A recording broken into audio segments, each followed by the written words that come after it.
Right, my clock is showing 10 o'clock, so let's call. Let's get this thing started. Hi, I'm Peter Cartier. I'm filling in for Jill today, and a very good morning to you all. Thanks for joining us. I am going to go through a few little housekeeping things before we get started. First, your GoToWebinar screen in front of you has an area for chat or a question and answer. So at any point you can throw a question in there. We're going to get to them at the end.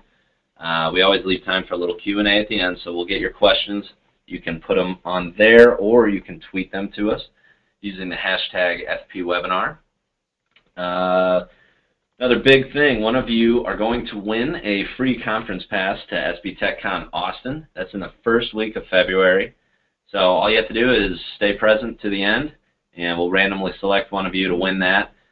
It is a pretty big, hefty discount. I think it's like a $1,300 value, so that's a good one. There's also a survey at the end. When you exit, please fill out that survey. That's how we kind of gauge what the community is interested in and what you guys want to hear about, so we can shape our next talk around it. We're also going to send you a copy of the recorded webinar when it's over.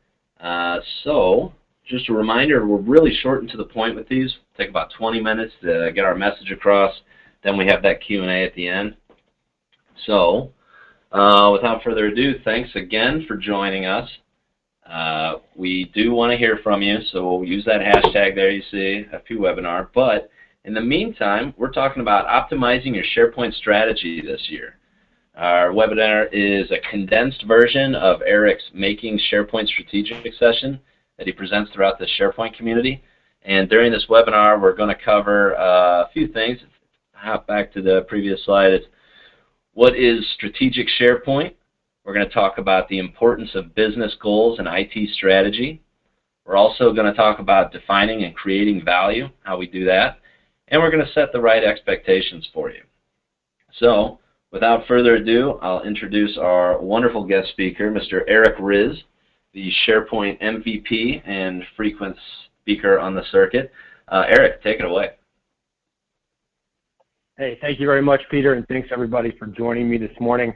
And a very good morning to everybody who is tuning in from around North America. I'm speaking to you today from a beautiful and very cold Toronto, Canada. So thank you very much, everybody, for coming on and checking out the webinar today. Our topic today, of course, is strategic SharePoint and optimizing your strategic value that you're getting out of SharePoint. And this as an Fpwebinar, and thanks to the Fpwebinar folks and Fpweb as well as the SB TechCon folks, this topic is going to be presented in full, which is a 75-minute version at SB TechCon at the beginning of February, so I'm very much looking forward to that. And again, thank you all for joining. So the reason why we're having this conversation today is because, as I'm sure many of you are aware, SharePoint is far from a slam dunk in your organization. What you need in your environment, in your organization, is a tool and a system that's going to get you the connected messaging and an enterprise system, which is really going to deliver the value that Microsoft intends it to deliver. It's going to deliver the strategic framework of an enterprise system. It's going to allow you to connect not just at a one-to-one individual level, but at a corporate level, and allow you to connect across your organization. So what we want to do, and what some of the underpinnings that we want to stress today, is that it really does take corporate involvement, teamwork, and strategic alignment to get it right. Now, as the SharePoint environment and world looks today, there are a number of different versions of SharePoint which people are using, and I'm sure many of you are using many of the versions. And that started off way back in 2003 to 7 to 10 to 13, and now in 2013, we have different versions to deal with. We have on-premise versions to deal with. We have hybrid versions to deal with.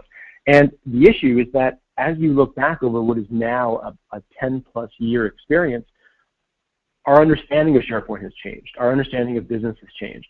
Our understanding of the needs of organizations have changed. And unfortunately, if you implemented SharePoint originally as a document management system, you sold yourself short. And this is what a lot of organizations have done. And this is not a negative thing. It's just something that we have to work on. So if you are sitting there right now and you're nodding up and down, I can see the attendees that are asking questions and the ones that are sort of raising hands here in my panelist view. you're the ones that put SharePoint out there as a document management system, and you may not necessarily have done it poorly. You could have done an incredible job of putting out that DMS, and you could be using it to the nth degree, and that's phenomenal. But if you've done it and implemented it just for document management, there's a good chance that you have sold yourself short as an organization. Take that one step further. If you implemented document management in 2007, and it's now 2015, and you're now looking at upgrading from that version to a 2013 version or otherwise, you need to start to have some of the considerations across the enterprise and across the board in order to get yourself to the right level of SharePoint effectiveness. Of course, this all comes down to strategy, and you see the question right there, is SharePoint strategic? And I would challenge all of you to say, yes, absolutely. SharePoint is a strategic implementation. It's a strategic system that we're going to deploy, and it needs to be done so effectively.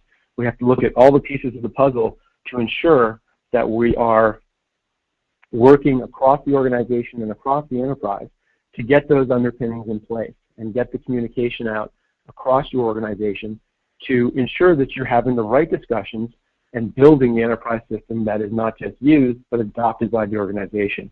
And that word there, adopted, is very critical and it's very, very important. So what I've done for you is created a SharePoint journey, because what organizations really need to connect to is this sense of a journey. I need to start off in one place, I need to end in another place, I need to implement SharePoint across my organization, I have to tell everybody what it is that we're going to be doing, how we're going to be doing it, I need to run through the implementation, and then I need to work backwards to ensure that it's been adopted. So I've created this journey in order to lay out some of the underpinnings that you need in order to ensure long-term SharePoint success. And the journey looks just like this. It starts off with executive buy-in, it moves through portal adoption, it then creates SharePoint as that information hub, then moves into BI and dashboarding, critical processes, and strategic operations. Now, I'm going to stop my description of this slide right on BI and dashboards, and everything to the right of BI and dashboards, and I'm going to tell you why in a second.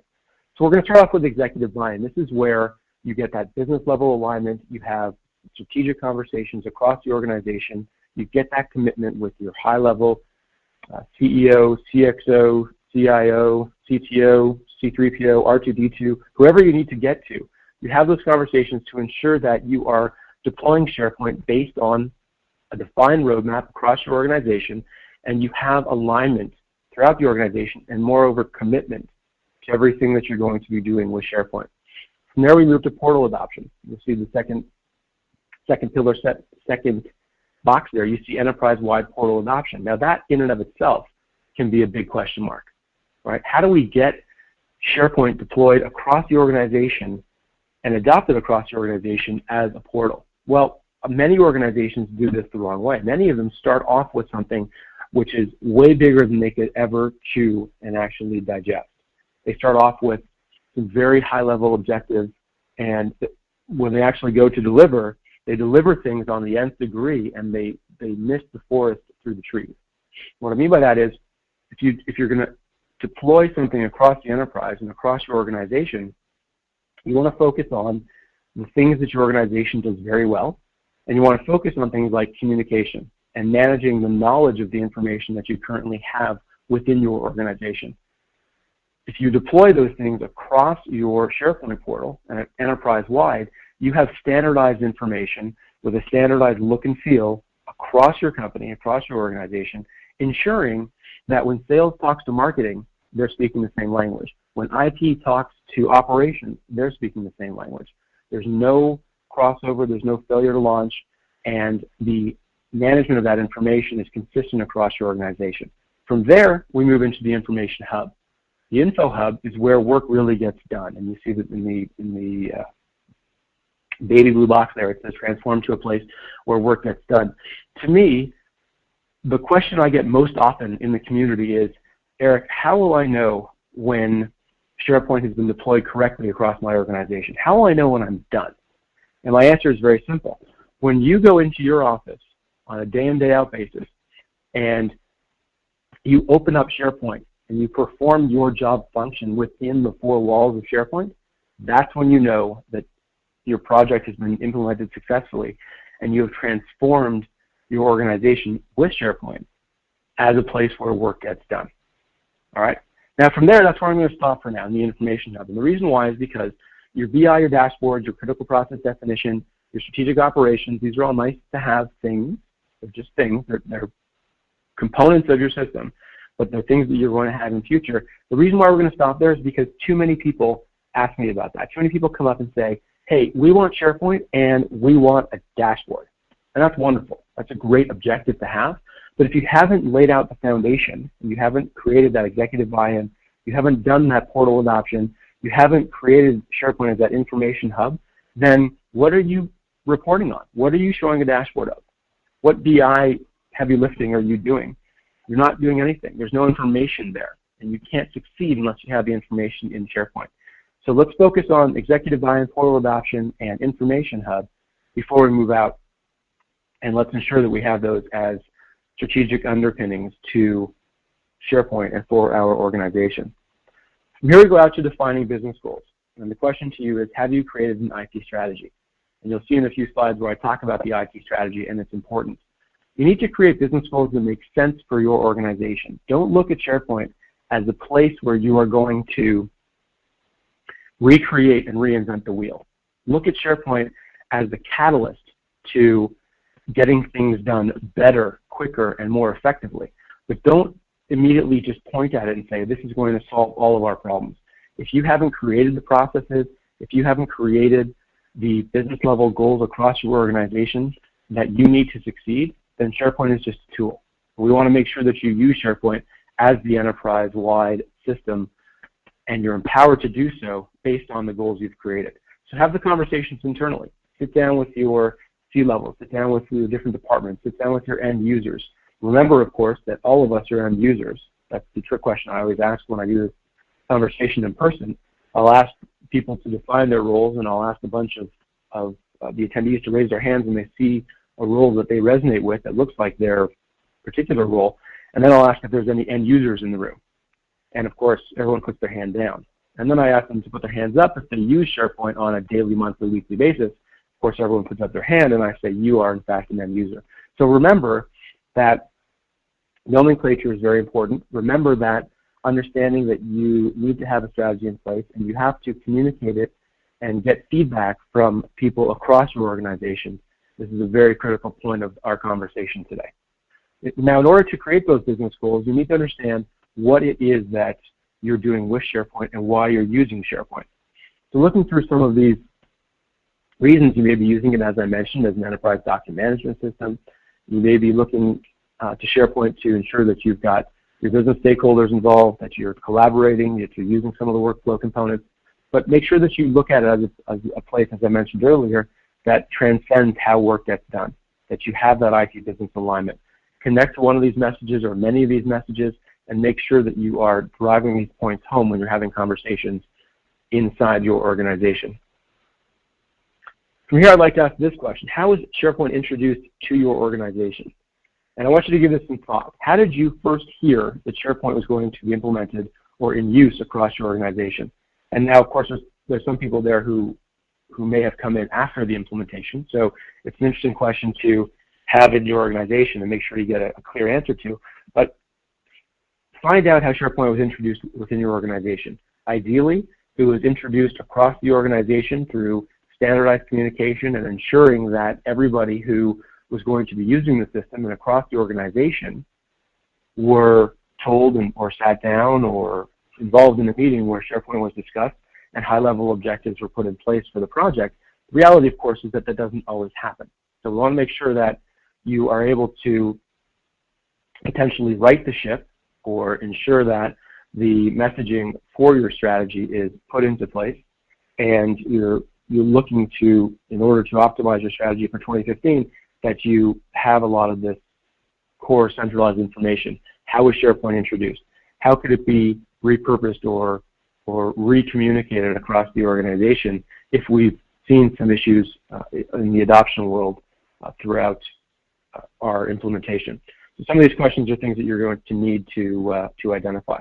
Of course, we want to be sure that we have C-level support, and you heard me talk about this off the top when I mentioned the the support that you needed across the enterprise and getting that C-level suite involved, and make sure that you can clearly identify who's leading the charge.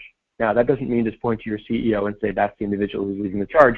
It means know who the person running the project is, know who the person writing the checks is, ensure that you have the support you need across the organization and across the enterprise in order to get SharePoint not only implemented successfully, but aligned to a strategy that makes sense across our and your organization. I talked a few slides ago about IT strategy, and this is an important slide coming up. I want you all to understand today that SharePoint is a pillar of your IT strategy. It is not the strategy itself. So the next time you're in a strategic meeting and somebody says, well, our strategy is SharePoint, no. SharePoint is just a tool. SharePoint is something that can do many millions of different things, and we want to make sure that we have a strategy that clearly identifies SharePoint as a tool, as an enterprise platform, which is going to have various pieces of the SharePoint puzzle built into it in order to fuel your success. But it is not something that you just point to and say, well, that is our strategy. So how do we do that? That's the next question. How do we roll from here in understanding that it isn't your strategy to, that it isn't your strategy to being a pillar in your strategy? You want to make sure that you are able to define and create value. So in order to define and create value, you heard me speak a few minutes ago about the goals that we want to ensure that we have. So determine the principles and goals for SharePoint.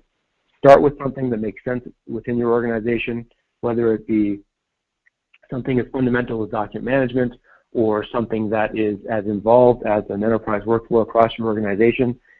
Set up the principles and goals for not only how you're going to run your project across the organization, but ensuring that you have deliverables that make sense within the organization.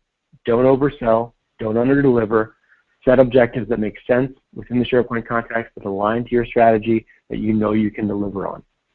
From there, we want to make sure that we classify business information. Now, classifying business information means we all speak the same language within our organization. We all have the same nomenclature. We all have the same, and I'm going to say the word now, taxonomy. Sorry for those of you that are watching this on the coast where it's super early and I'm saying taxonomy that early. But make sure that you have a standardized way of identifying and addressing and speaking your business information across your enterprise, because that is probably the easiest way to fail in your SharePoint implementation, is not refer to information in the same way. From there, we want to make sure that we identify and address and develop an education strategy. An education strategy is all about ensuring that you communicate the education that your users are going to receive, ensure that they understand that they're going to be involved in training at certain times, how that training is going to be consumed, how that training is going to be delivered, and what the expectations are around their education. A huge part of adoption is either won or lost around whether or not you're able to get users to use the system. So ensuring that they know when they're going to be trained, what the education strategy is around that training is critical to your long-term success, and it must be part of your strategy. From there, the last point on the slide speaks to developing an ongoing plan. Now, developing an ongoing plan is something that in words makes a lot of sense, but in implementation, fundamentally, it's a place where a lot of people fall short because they don't see the long-term plan for their project. They don't see the long-term goals for SharePoint, and they don't see what the need is going to be for the system long-term. So many of us are familiar with typical project management where you'll have specific phases that you'll move through within your project. So from a project management level, we understand that we're going to go through 5 phases before this 2-year project is complete, but we've got to be able to explain that to our users and to ensure that we push our adoption message forward, but make sure that there is an ongoing plan in place which everybody understands as far as when they'll be receiving certain technology, when they'll receive certain functionality, when they'll receive certain training. All of this speaks to the adoption message and an ongoing training plan and an ongoing plan for your long-term strategic success. From here, as we wrap up the presentation today, or get to the point where we're going to wrap up the presentation today, we talk about setting expectations. And we want to make sure, and I've spoken a lot this morning about how strategy ties into setting expectations, and strategy ties into communication. You can't succeed on your strategy if you haven't communicated it across the organization. So ensure that you have conversations across the enterprise with expectation setting, when they'll be receiving specific functionality, how they'll be receiving it, how it will be changing their job, and all of these messages are critical to ensuring your long-term success with not only SharePoint, but more so your strategy.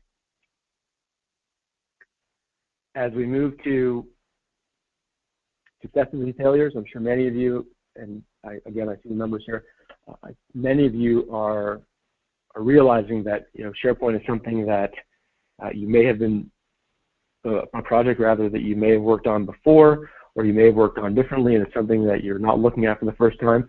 And these are some of the realities of SharePoint, is understanding why and how you may have failed. Perhaps there was a lack of understanding. Perhaps we got busy when we were going through the implementation. We weren't able to find the time to really dedicate to the system. Something else came up that happens all the time. I was in a meeting this morning where we were having a conversation about the importance of something in particular, and guess what? The phone rang and someone had to leave the room and we lost them for the rest of the conversation. So things happen and we've got to be able to pivot or persevere through those specific times. A new opportunity becomes available or a crisis unfolds. This is, of course, reality, and we need to make sure that even though we can plan and measure twice and cut once, if you will, our strategy is only as good as the people that are going to implement it. So realizing that some of these things do happen and we're going to have to pivot or persevere through it is, of course, the reality. How can we be strategic? Well, through alignment, value is realized. That's one of my pillars for the conversation today, and we want to make sure that we recognize the following things. First of all, there's no I in team, but of course there is in Riz. So remember that SharePoint is a connected system. It's an enterprise system which is going to be used across your organization, and even though it's very much looked at as a team sport, if you will, its effectiveness and its success long-term is dependent upon you, the individual. So you are a huge part of the team, no matter what part of that team you play or what role you play within the organization. So make sure that you see the opportunity that's in front of you with SharePoint and within SharePoint to succeed, and if you have questions, please make sure you ask them. All the people that are involved in the SharePoint community are very approachable. You are certainly welcome to contact me. You'll see my contact details at the end. I'm on Twitter, I'm on email, you can hit my blog at ericriz.com, I'm everywhere. So please feel free to reach out and ask your questions. Second, make sure that employee productivity is seen as what matters. Remember that SharePoint is just a tool. It's something that can be customized and can be used across your organization, but it's something that you have to work with, and it's an environment that you need to really embrace and embody in order for it to succeed long term. So focus on that productivity and ensure that you put the right pieces in place for that long-term success. And then finally on this slide, ensuring that the balance of resources is given to the system versus adoption. And what I mean by that is the following.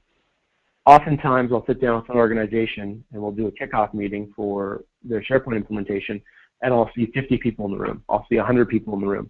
And I'll ask, how many of you are involved in creating this thing they call SharePoint? And I'll get 99.9% of the hands raised, and that's great. Then I'll ask them to go hands down, and then I will ask, how many of you are involved in the long-term adoption of SharePoint? And everybody looks around and usually points to one type of, one individual or one person who's smiling the largest is the one who is involved in adoption. And that is not a good thing, okay? We want to make sure that the balance of resources, as it says, is given to the system as well as the long-term adoption. Remember that a car is a beautiful thing and SharePoint is a beautiful thing, but you need a skilled driver in place to make sure that they can put the car through its paces, and SharePoint is very similar. We need to have that individual in place to ensure adoption. And the rule of thumb that I use is a 1 to 5, which means for every 5 people that are on your project team, you need 1 person to commit long-term to work on adoption for SharePoint. I'll let you guys extrapolate and do the math on that depending on the team size that you have. So again, I think it's been a great conversation this morning. I appreciate all of you for coming on. I hope you've learned a bit about optimizing your SharePoint strategy and understanding how to either define, devise, or modify your existing SharePoint strategy that you are hoping to use for 2015. And with that, I will throw it over to Peter to moderate the question and answer. All right, thanks again, Eric. That was great. I do have a question right out of the gate from Ms. Woods, who asks, how do you handle conflict between leadership? So she had some conflict between IT and the communication officers, which caused issues with their SharePoint strategy. Great question. It's difficult to answer because I don't know much. You're asking a very specific question about a situation I don't know much about. Generally speaking, as far as conflict goes with SharePoint, this isn't about picking sides, right? It's about connecting to a system that's going to push communication collaboration across the enterprise. So we want to make sure that you bring those people together and you start to, like any conflict, you find some common ground. And whether that's something very fundamental, like how we're going to handle documents in SharePoint, or whether that's something that's more involved, like where we're going to place certain web parts on the screen, or branding colors, or how a specific workflow is going to work, start off with a common point of usage or functional usage that they're going to have, and see if you can build it from there. Okay, one just popped up on Twitter from Robin, who asks, how can an enterprise keep SharePoint users engaged? What are good topics for monthly meetings for both current and potential users? The engagement question is always a good one. So what I like to do and suggest around what to mention is certainly something that you already have in place, which is whether it's a monthly meeting or whether it's a weekly or bi-weekly, not weekly is a bit much, but a bi-weekly newsletter or a monthly newsletter within the organization, highlight the things that are going really well with SharePoint, and whether that's specific users or usages of functionality or something new that's coming down the pipe. You obviously want to stress the things that are going to be happening which are most exciting around SharePoint. So stress what's happening and what's coming up and the things that they can expect. You always want to stress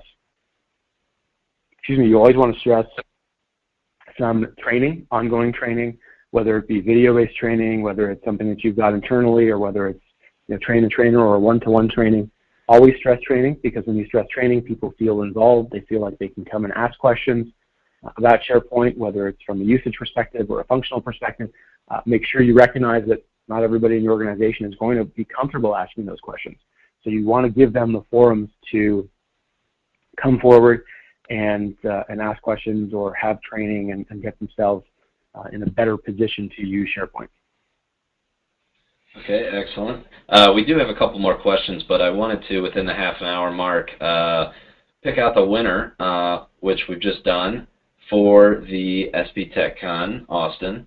And that winner is Ben Kelly. So congratulations. We will be getting you that information. We'll reach out to you after this, but congratulations again. We also have a discount code for everyone else that we'll be sending. Everyone that's in our webinar right now is going to get an email with the recording. So we'll also include a discount code for the rest of you. But congratulations again, Ben Kelly. Jumping back to the questions, Eric, Nathan is asking, are there any templates, resources, or documentation that you can recommend as checklists or guidelines for SharePoint adoption or optimization talking points? Basically, are there any Microsoft white papers or recommendations from other sources for best practices?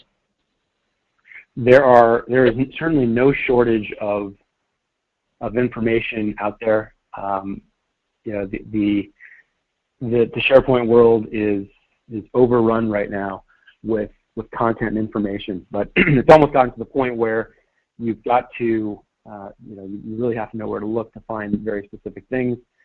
That's something, for example, that itunity.com is working on to get more information out there. SB TechCon does a good job of that as well. I think it was Nathan, you said, Nathan, going up and Googling something with Bing and finding the information online and doing a search is one thing. If you want to email me, Eric at emptycubicle.com, I'd be happy to respond personally and send you some specific links to the content that you're looking for. Great.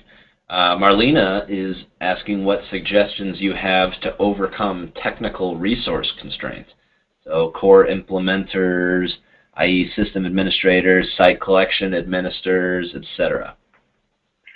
That's a very difficult question. So the answer is, resource constraints are things that happen. That there's no way around it. It's as obvious as death and taxes. And certainly many of us are constrained. It's always very hard to find the right people to do specific jobs and whatnot. The unfortunate reality is that you have to look at go back to your project plan, go back to your development timeframes, and start to pare things down and prioritize and create a backlog of items in order to work on very specific pieces of the puzzle at a time. To that point, I would say you want to focus on developing the core functional components for your organization, which are going to provide the most bang for their buck, if you will, the best experience for your users. So spend the resource time that you do have building the components that are going to be most effective and useful for a broader audience. So basically, don't waste your time, for lack of a better word, building something that's only going to be used by one individual. Spend the time you do have with larger pieces that are going to be used by more people. Okay. Josh wants to know how you recommend handling provisioning, a central person or branch down. It depends on your organization. If you are a smaller organization, then it's probably easier for you to do your provisioning on a one-to-one. But if you're a larger organization, you're going to have to create a different channel with different individuals to manage provisioning. So it all depends on your organization size. Okay. See, I think we'll handle two more questions, and then if there are any other further questions from there, we'll take those offline. Stephanie is in a situation that I think a lot of administrators find themselves in. So she's new to the organization, and their SharePoint site was thrown together about 2 years ago. She's now assigned the task of reorganizing it. So in your opinion, Eric, or rather, in her opinion, she needs to start from scratch, as there was no strategy when it was created. What do you suggest, Eric? I love when we bring up easy questions at the end.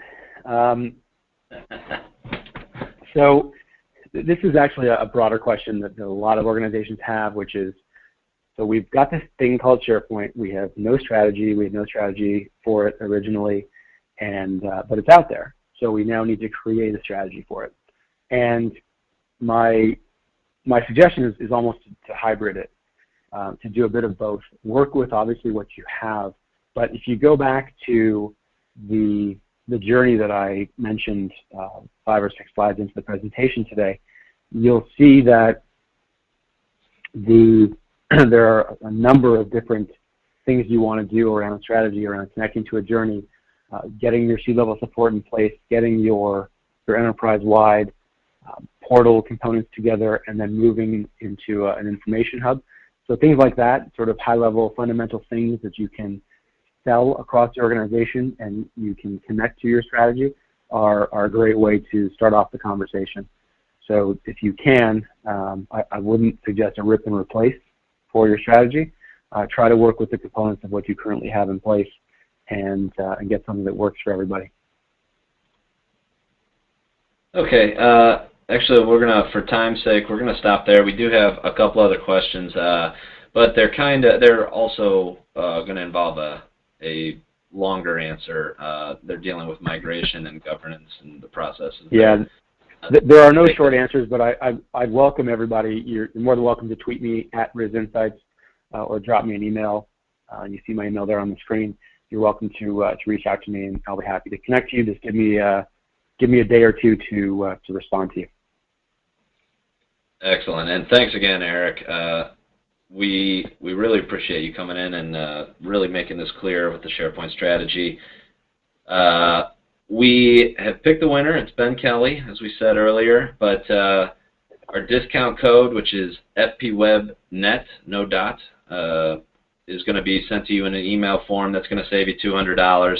Also to note, if you register for SB TechCon Austin by Friday, you're going to get $300 off as well. So with our discount code, that would be a total of $500 off. So you'll get that in your email soon. Thanks again, Eric. Really can't thank you enough for joining us. Thank you, everyone else, for attending. We look forward to seeing your sessions at SB TechCon as well, Eric, and meeting you there.